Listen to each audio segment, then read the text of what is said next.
Hello mga idol, for today's video nga pala ise-share ko lang tong video na to dahil may nakalaban akong pro player Gus ayon sobrang fast hand at di ko alam kung cheater ba siya, bigla lamang siyang nagpakita sa mapa kung cooldown skill na ako panoorin ang video.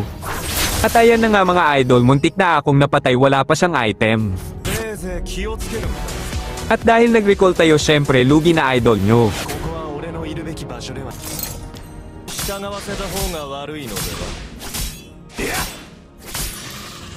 At dito guys, di ko alam kung bakit yung glowing wand ang una niyang item. At dahil invisible ang kalaban, magtatago muna tayo dito sa sugarcane. At dito mga idol, lumabas ako tapos bigla na naman siyang nagpakita na parang si Darna na kapag may kalaban bigla na lang pupunta at ayan, patay idolo nyo. At dahil na pay first blood tayo, hindi na nagkumpiyansa idol nyo.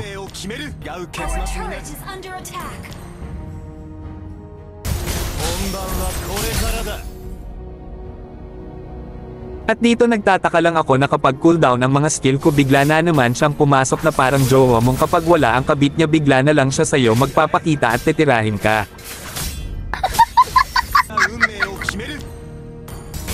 At dito mga idol, lumabas na naman ang mata ko na akala niya cooldown pa mga skill ko at ayan, tulog ka muna.